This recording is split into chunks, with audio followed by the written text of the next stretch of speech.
On peut avoir d'abord une confirmation de votre part? Le 24 décembre 2022, nous allons lancer l'opération de l'enrôlement. Quelles sont les personnes concernées?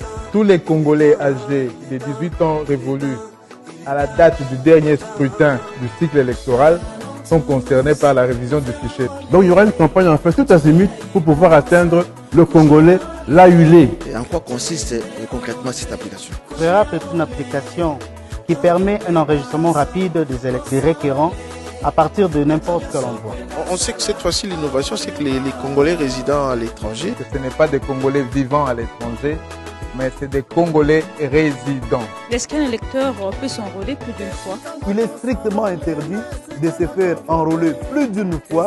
Cela constitue une infraction. D'ailleurs, pour votre information, en 2023, la carte d'électeur obtenue en 2016 ne sera plus valide.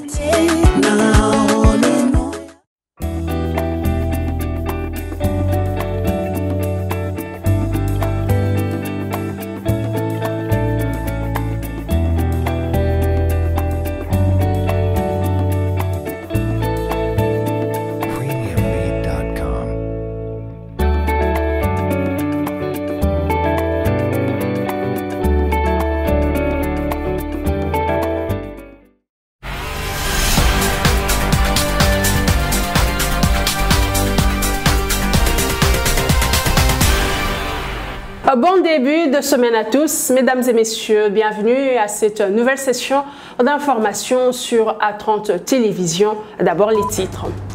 Comme annoncé la semaine dernière, le gouverneur de la ville de Kinshasa a lancé ce lundi l'opération coup de poing.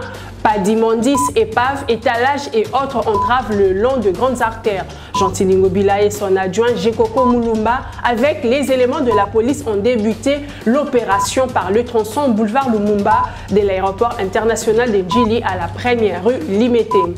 Entre-temps, au Nord Kivu, les élèves n'ont pas tous repris le cours ce lundi comme prévu après l'annonce de la grève des enseignants des écoles primaires publiques. Ils déplorent notamment le non-paiement de 30% d'acompte au 3e palier. Tout pour les élections crédibles en décembre 2023, voilà ce que veulent les confessions religieuses membres de la CIME, la Commission d'intégrité et médiation électorale. Elles ont lancé ce lundi la formation des observateurs électoraux qui seront dépêchés sur terrain pour s'assurer du bon déroulement des scrutins et des résultats. C'est l'essentiel pour les titres. Mesdames et messieurs, place au développement.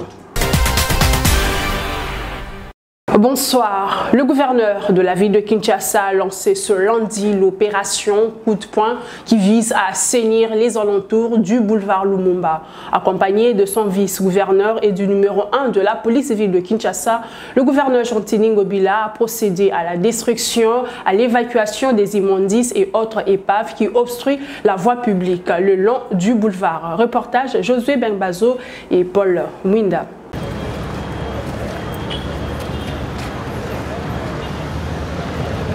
Il est presque 6 heures quand le gouverneur de la ville de Kinshasa et son adjoint, mais aussi le numéro 1 de la police de la capitale congolaise avec toute sa troupe, sont descendus sur terrain dans le cadre du lancement de l'opération coup de poing.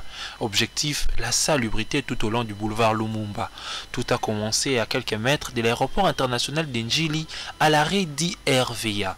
Malgré un ciel nuagé, Gentili Ngobila qui a ôté sa veste ainsi que toute sa délégation ont bravé la menace de la pluie pour la réussite de l'opération.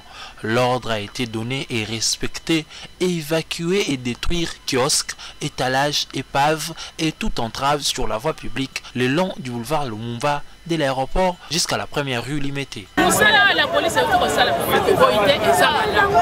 mais moi ça la biso ce qui bosali bosali obino bosali to kosepela na tawo bozobenga na mama sino toza au débrouiller tozo ba société za la société bozolanda siko na tawo bozobenga na biso to teka na rapport tanda côté kango ekoma ma passe siko boye ba doit vivre ndenge nini yango wana omoni ke il faut baluka place mo basi ba préparaki batie bato bateka oka sentiment basoda baolo bakitoko poto wana motion na butu likamno sekolela ka peuple bayaka te c'est la mission place à côté pour maintenant ça va se retrouver aux hommes là beaucoup ba kitia ba maman ba mais c'est zo kende au lieu ba ke longola ka ba ça ba action c'est pas gentil. Pour l'exécutif provincial, les soucis est de résoudre les problèmes environnementaux, les embouteillages en vue de rendre Kinshasa à Bopeto, c'est-à-dire propre. Donc l'opération se fait avec beaucoup de succès.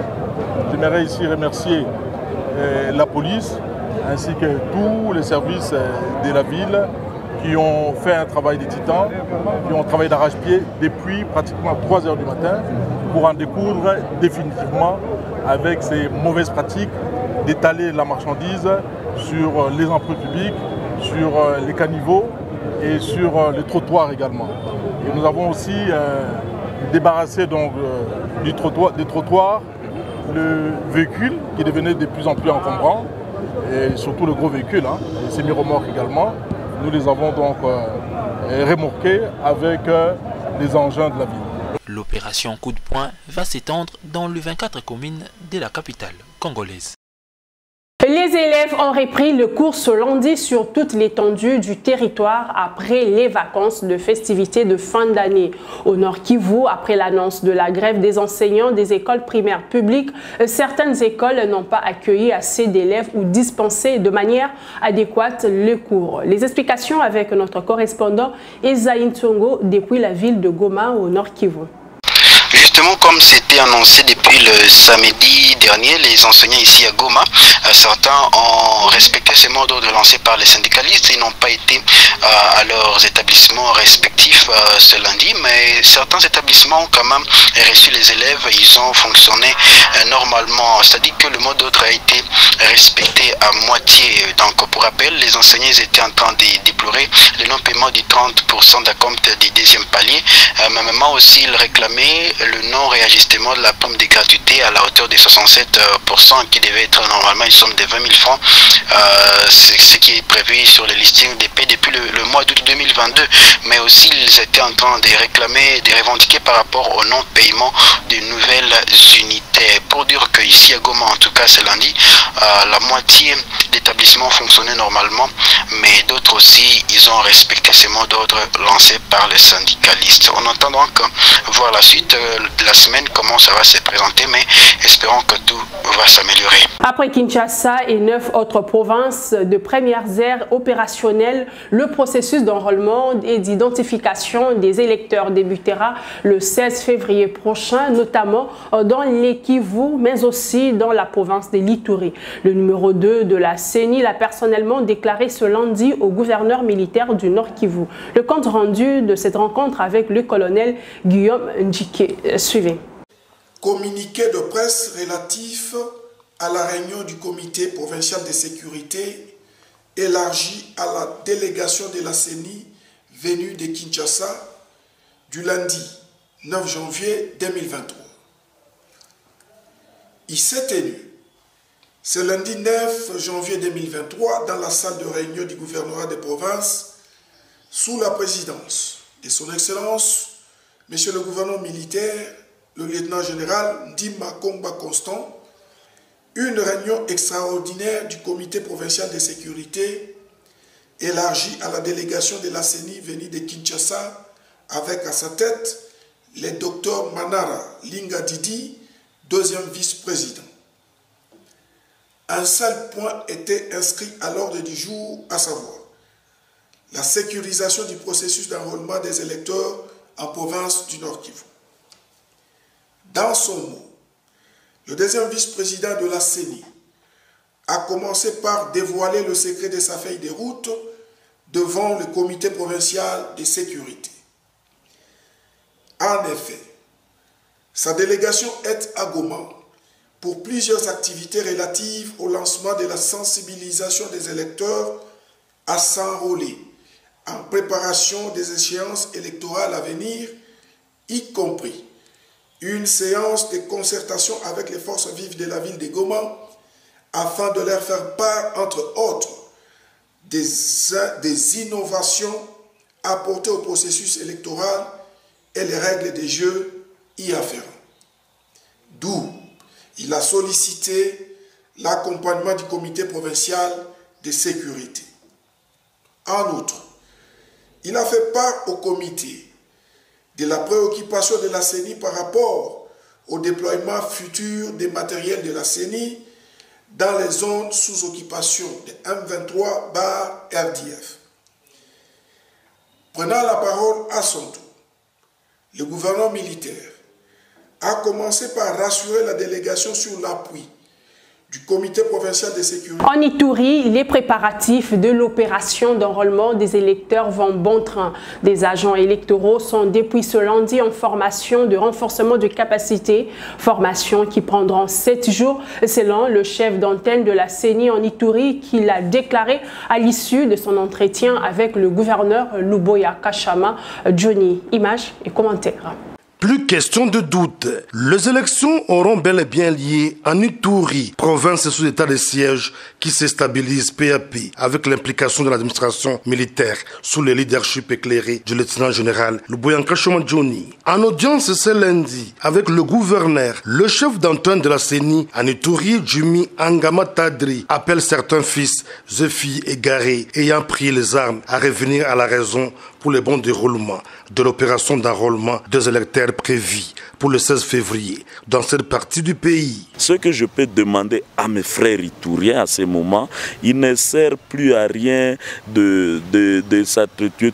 Et nos frères et sœurs doivent plutôt se mobiliser pour cette grande messe, pour cette grande fête qui commence le 16 février, qui est l'enrôlement, parce que du nombre de électeurs dépendra le nombre de sièges.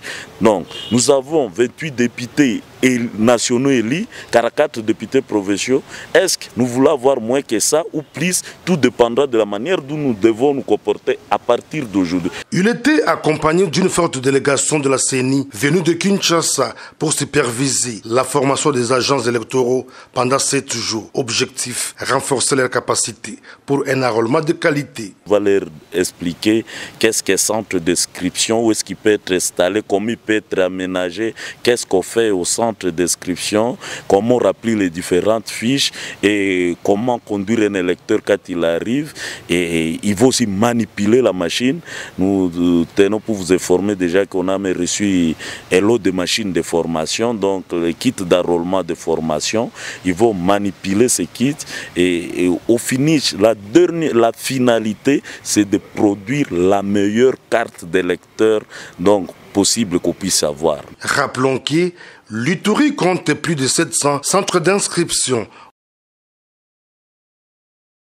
Je l'ai dit au sommaire de cette édition, début ce lundi de l'atelier de mise à niveau des observateurs électoraux en marge des élections de décembre de cette année. Atelier organisé par la CIME, la Commission d'intégrité et médiation électorale à travers son réseau des observateurs des confessions religieuses. Objectif, former les observateurs électoraux sur les principes et outils essentiels pour l'élaboration d'un rapport digne de foi avant, pendant et après les élections. Reportage signé Naomi Mansanga.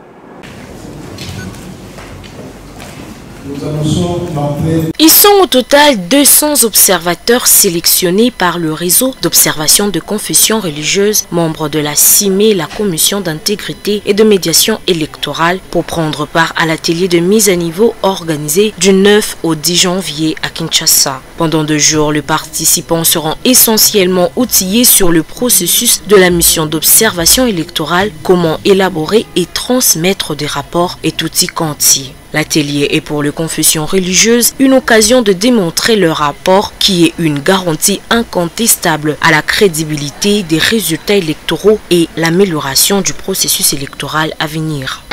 Nul n'ignore que la surveillance et l'observation des opérations électorales sont une garantie non négligeable à la crédibilité des résultats électoraux et à l'amélioration des processus électoraux futurs.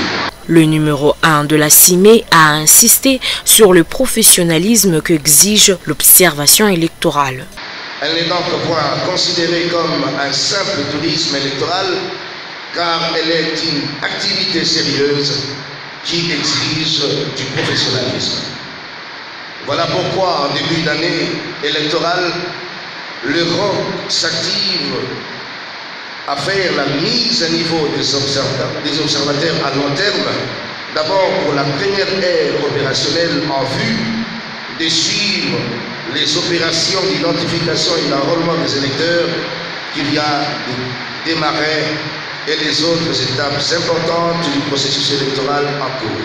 Par ailleurs, les confessions religieuses ont lancé un appel aux partenaires nationaux et internationaux qui interviennent dans le processus électoral pour un appui institutionnel conséquent qui permettra de mettre à profit l'ensemble de ressources afin de mener à bien la mission d'observation. En politique, le parti AREP Agissons pour la République de Maître Guy Luando peaufine des stratégies pour un triomphe aux prochaines élections. Depuis Paris, en France, où elle séjourne, la secrétaire générale adjointe de cette formation politique sensibilise la communauté congolaise de la France à l'enrôlement. C'était le week-end à l'occasion de la cérémonie et de change de vœux. Le parti politique AREP Agissons pour la République, cette formation politique de Maître Guy Luando mobilise ses cadres et militants pour les prochaines élections. Des scrutins qui concerneront également les communautés congolaises des 5 pays diaspora, la Belgique, la France, l'Afrique du Sud, les États-Unis d'Amérique et le Canada. Voilà pourquoi 2 secrétaires généraux de l'AREP en séjour en France ont saisi l'occasion pour sensibiliser les cadres et militants de ces partis. Lors d'une cérémonie d'échange de vœux avec AREP France, Maître Dorothée Madia et Junior Poba, respectivement, secrétaire général adjoint en charge des questions politiques et électorales, et celui en charge de l'économie, finances et culture, ont sensibilisé leurs membres à un enrôlement massif pour la bonne préparation des prochaines élections. En dehors de la France, une autre rencontre similaire s'est tenue en Suisse dans le souci d'une mobilisation tous azimuts derrière Maître Guy Luando pour signer la réussite de Félix Tshisekedi. Après le 20 décembre prochain, le parti AREP et son initiateur ne jurent que pour la réélection du président Tshisekedi comme objectif premier de l'union sacrée de la nation. Reste encore à l'AREP, le mot d'ordre de son leader, Maître Guy Luando, est largement suivi pour l'enrôlement des majeurs. Le cadre d'AREP, Hiram Linkasa Lumpusu, a obtenu sa carte d'électeur au complexe scolaire Elembo à Kinkole. Il invite la population à suivre son exemple. Il a décidé de remplir son devoir civique, celui de se faire enrôler en perspective des échéances électorales à venir. Lui, c'est le docteur Hiram Linkasa Lumpusu, membre d'honneur du parti Agissons pour la République, qui a obtenu sa carte d'électeur au complexe scolaire Elembo, situé dans la commune de Lansele. Toye ko accompagner mwana na biso Hiram Linkasa Lumpusu pona maponami pe pona kokomisa kombo oyo ezali lifungola ya moto nyonso oyo alingi kozwa mokonzi ya sika. Accompagné de sa base de Kinkole en ébullition, Hiram Linkasa Lumpusu, un bon leader d'opinion qui a prêché par l'exemple, a appelé les uns et les autres à lui emboîter les pas. Et nous invitons tout le monde, la population de Lansele, de pouvoir s'enrôler parce que c'est ça qui va donner l'accès à la population, à notre commune de Lansele, pour choisir les candidats ou les députés qui vont diriger cette commune. Et nous étant jeunes, nous étant camarades et enfants de Kinkole, nés à Kinkole, nous sommes devant nos mamans, nos papas, pour donner cet exemple que c'est par l'enrôlement, par les élections qu'on peut gagner le pouvoir. À l'issue de cette opération, ces membres d'honneur du parti AREP a réarmé le moral de ses troupes pour les prochaines élections avant de partager avec eux un moment de convivialité. Dans l'actualité également, le dossier opposant l'homme d'affaires Didi Kinwani aux établissements navals. Le propriétaire des appartements rétablit des droits par la cour d'appel de Kinshasa-Gombe de nouveau déguerpis ce lundi. Il dénonce l'injustice et demande qu'à être rétablis dans leurs droits. Suivez. C'est encore un nouveau rebondissement dans les dossiers opposant l'homme d'affaires Didi Kinwani aux établissements navals. Dans la matinée de ce lundi, les propriétaires des appartements dans cet immeuble du boulevard du 30 juin ont été réinstallés dans leur propriété sur décision de la cour d'appel de Kinshasa-Gombe. La joie était plutôt au rendez-vous.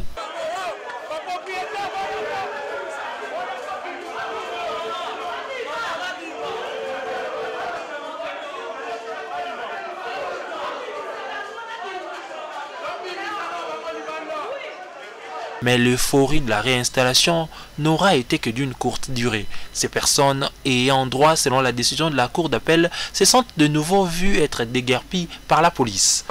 On a été rétablis dans nos droits. Arrivons ici, il y a un huissier de la justice qui nous a réinstallés dans nos appartements. Le soir, les messieurs sont encore venus avec même pas les policiers, mais des badauds, des bandits, une milice qui empêche à ce que les gens puissent entrer et jouir de leurs appartements. Chose grave, et nous n'avons jamais vécu ça dans ce pays depuis à l'époque de Kassavoubou jusqu'à aujourd'hui. On ne peut pas comprendre comment est-ce que du jour au lendemain, il y a des gens qui débarquent, on vient, on nous déguerpit sans pourtant respecter la procédure. Non seulement, il n'y a pas seulement eu le cas de déguerpissement, mais certains d'entre nous ont été séquestrés. Nous avons été séquestrés, il n'y avait pas d'entrée, pas de sortie, on nous a coupé l'eau, on nous a coupé l'électricité. Donc ce sont des choses, c'est du jamais vu. Tozana droit na biso to tonginda koyo yo comme le compliqué biso. Biso to comme là libanda pona monsieur Kinwani. Monsieur Kinwani, tu n'avais pas l'argent de construire cet immeuble. Mais ça il faut le lui dire la vérité. C'est l'équiproquo qui ne cesse dans cette affaire d'Idi Kinwani contre établissement naval. Le propriétaire des appartements ne réclame que justice soit faite. Sport à présent, après leur premier succès en amical de préparation contre les chevaliers de la Méditerranée de la Libye, battus par 1-3, les léopards A' de la République démocratique du Congo livreront un deuxième match de préparation de CHAN 2023 ce mardi à Tunis face aux Aigles du Mali. Ce sera des retrouvailles entre Congolais et Maliens 7 ans après la finale de 2016 remportée par la République démocratique du Congo sur le score de 3-0. Commentaire. Les fauves congolais se mettent en confiance devant la sélection nationale libyenne pendant leur stage en Tunisie avant de rejoindre l'Algérie pour la 7e édition du CHAN. En amical, les léopards A' de la RDC ont plané sur les chevaliers de la Méditerranée. Après une première mi-temps d'un but partout, la RDC a appuyé sur l'accélérateur en deuxième période jusqu'à obtenir des pénaltys provoqués par Jonathan Ikangalombo. Des balles transformées par Jean-Marc Mundele Makusu.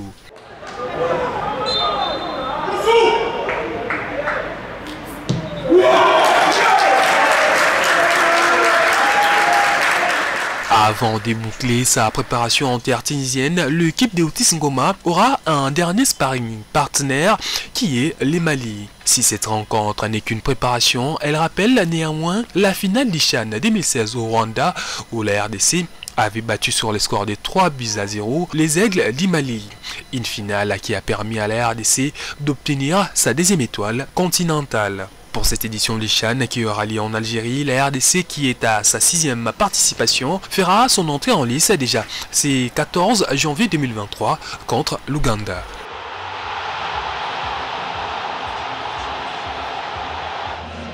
C'est par ici que prend fin ce journal. Merci de l'avoir suivi. Demain, vous retrouverez James Mouchia.